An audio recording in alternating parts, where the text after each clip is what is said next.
नमस्कार, आप देख रहे हैं बिजनेस टुडे बाजार। मैं हूं हर्ष वर्मा। तो इतनी बुरी हालत हो जाएगी किसी ने सपने में भी नहीं सोचा होगा। यहाँ पर हम बात कर रहे हैं बायजूस की। जी हाँ, एक दौर में सोचिए, ये जो स्टार्टअप था, ये स्टार्टअप की दुनिया का पोस्टर बॉय था। हर कोई स्टार्टअप इसकी तरह बनना चाहता था। शाहरुख खान इसके ब्रांड एम्बेसडर थे। इतना ही नहीं, वैल्यूएशन की बात की जाए तो पेटीएम को भी इन्होंने इस मामले में पछाड़ दिया था। वैल्यूएशन के मामले में दुनिया में इनकी धमक थी। स्टार्टअप एक एडटेक एजुकेशन टेक्नोलॉजी स्टार्टअप के तौर पर दुनिया में लोग इसको पहचानने लग गए थे। पेरेंट्स हो या बच्चे, हर किसी के जबान पे बायजूस का नाम रहता था। लेकिन अब अचानक से हुआ क्या? इतनी बुरी स्थिति हो गई कि आप सोचिए, इसके जो फाउंडर हैं बायजूस रविंद्रन, उनको 15,000 कर्मचारियों को सैलरी देने के लिए अपने घर को गिरवी रखना पड़ गया। आखिर हुआ क्या? अचानक से इतनी बुरी स्थिति क्यों हो गई? तमाम सवालों के जवाब मैं आपको दूंगा और बड़ी इंटरेस्टिंग कहानी है। एक बायजूस रविंद्रन के उदय से, मतलब किस तरीके से उन्होंने इसकी शुरुआत की और धीरे धीरे अपनी पीक पे लेवल पे गया, उसके बाद ये नीचे आता चला गया। ये कहानी बड़ी दिलचस्प है, मैं आपको सुनाऊंगा। लेकिन उससे पहले आपसे गुजारिश है कि हमारे चैनल बिजनेस टुडे बाजार को लाइक, शेयर और सब्सक्राइब करना मत भूलिएगा। तो देखिए, हुआ क्या। जो बायजूस रविंद्रन है, उनकी जड़ें गांव से हैं और वो इंजीनियरिंग कर रहे थे। इंजीनियरिंग उनकी खत्म हो गई थी। उसके बाद एक शिपिंग कंपनी में उन्होंने नौकरी की। कुछ साल तक उन्होंने शिपिंग कंपनी में नौकरी करी। उसके बाद जो उनके दोस्त होते थे, और या फिर दोस्त के भाई हो गए या फिर कुछ भी जो होते थे, उनके पास आते थे। वो उनके जो जो होते थे, कैट की प्रिपरेशन करवाते थे। और कैट की प्रिपरेशन का मतलब ये हुआ कि कोई सवाल, कोई क्वेरी होती थी तो बहुत आसानी से, चुटकी से, शॉर्टकट तरीके से वो समझाते थे और उनको समझ में आती थी। और वो स्टूडेंट जो उनसे पढ़ते थे, वो उन्होंने कैट क्रैक करने में उनको बहुत आसानी हुई। धीरे धीरे ये जो बात है वो फैलने लगी। तो ऐसे में बायजूस रविंद्र ने सोचा कि जब मैं इतनी हेल्प कर पा रहा हूँ और बहुत अच्छे से रिजल्ट आ रहा है, तो क्यों ना मैं अपना ही काम शुरू करूँ। मैं अपना ही कोचिंग सेंटर की शुरुआत करूँ। और उसके बाद उन्होंने शिपिंग कंपनी से नाता तोड़ दिया, नौकरी छोड़ दी वहाँ पर। उसके बाद अब क्या हुआ, उन्होंने करीब, मैं आपको 2011 की बात बताऊं तो 2011 में थिंक एंड लर्न नाम से उन्होंने एक कंपनी की शुरुआत करी। और धीरे धीरे उनकी लोकप्रियता बढ़ती चली गई। स्टूडेंट्स उनके पास आते चले गए और लगातार उनके फॉलोअर्स बढ़ते चले गए। पेरेंट्स की जबान पे बायजूस का ही नाम आने लग गया। 2015 में उन्होंने ऐप लॉन्च करी और वो जो ऐप थी, यकीन मानिए, मील का पत्थर साबित हुई।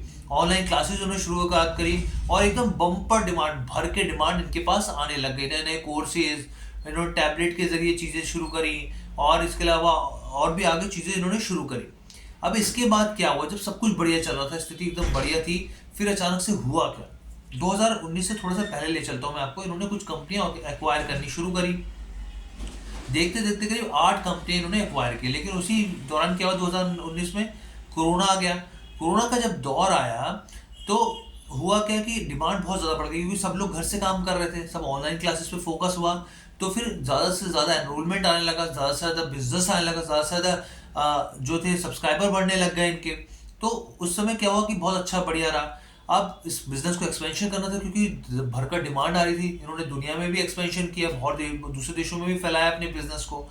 तो जब इन्होंने एक्सपेंशन किया तो उसके लिए पैसे की जरूरत थी। तो इन्होंने 1.2 बिलियन डॉलर, 1.2 बिलियन डॉलर जो था, इन्होंने ये उधार ले लिया। और जब उधार लिया तो ऑब्वियस सी बात थी, उसको चुकाना भी था। तो जब तक कोरोना का दौर रहा तब तक तो स्थिति ठीक रही। लेकिन जैसे ही कोरोना का जो पीक था वो डाउन होना शुरू हुआ, तो वापस ऑफलाइन मोड पर लोग आ गए, स्कूल जाने लगे, क्लासेस ऑफलाइन मोड पर आ गए। तो ऐसे में क्या हुआ, बिजनेस को सेटबैक लगा, झटका लगा।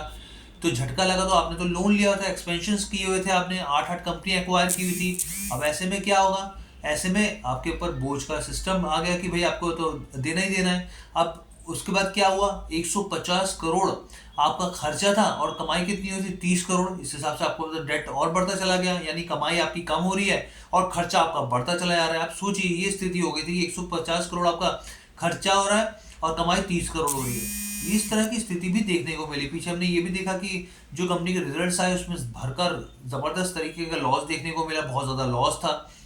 अब ये लोन चुकाया कैसे जाए। अब इसके लिए इन्होंने भाई ऑफलाइन, जैसे आकाश इंस्टीट्यूट का नाम सुना होगा, ऑफलाइन इंस्टीट्यूट भी एक्वायर किए। इन्होंने टैबलेट कोर्सेज भी किए और इसके अलावा ऑनलाइन क्लासेस जो चल रही थी, अब इन्होंने कुछ चीज़ों को बेचना भी शुरू किया। अपने जो एसेट्स थे उसमें बिकवाली शुरू करी। टर्म लोन उनके ऊपर 1.2 बिलियन डॉलर का टर्म लोन बढ़ा हुआ है अभी तक, उसको चुकाना है। स्थिति अभी उस तरीके से बिजनेस आ नहीं रहा। बैंक के एक के बाद एक इन्होंने और भी चीज़ों से पीछे हटना शुरू किया। जिस तरह से स्पॉन्सरशिप थी बीसीसीआई की, तो वो भी पीछे इनको एक कदम पीछे लेना पड़ा। और भी बहुत तरह की चीज़ें थी, इनको जो कोर्सेज थे धीरे धीरे करके वो लोगों का जो एनरोलमेंट था वो कम हो गया, और उसके बाद देखते ही देखते स्थिति यहाँ पर खराब होती चली गई। अब हमने पीछे आपको बताया भी था कि जिस तरीके के रिजल्ट्स आए थे इनके, तो अभी स्थिति बिल्कुल भी यहाँ पर साफ इनकी है नहीं, क्योंकि टर्म लोन इनके ऊपर ऑलरेडी है 1.2 बिलियन का, क्रेडिटर्स की डिमांड अलग से हो रही है, ऊपर से बिजनेस उस तरीके का आ नहीं रहा। अब ऐसे में क्या है, जो बायजूस रविंद्रन है वो बहुत बड़ी परेशानी में फंसे हुए हैं।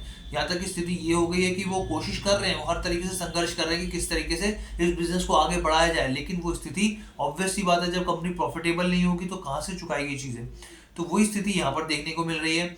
अब स्थिति ये हो गई कि 15,000 जो कर्मचारी उनके पास पैसे नहीं है उनकी सैलरी देने के लिए, तो जो बायजूस रविंद्रन है उन्होंने अपने जो घर है या मकान है उसको किराए पर रख दिया है। तो ये ओवरऑल की कहानी थी। अब देखना होगा कि आने वाले दिनों में वो कौन सा ऐसा मूव लेते हैं जिससे कंपनी को फायदा हो सकता है, या फिर कंपनी और ज़्यादा नीचे जा सकती है। तो तमाम सवालों के जवाब हम आपको देते रहेंगे, लेकिन आपसे गुजारिश है कि हमारे चैनल बिजनेस टुडे बाजार को लाइक, शेयर और सब्सक्राइब करना मत भूलिएगा। बहुत बहुत धन्यवाद।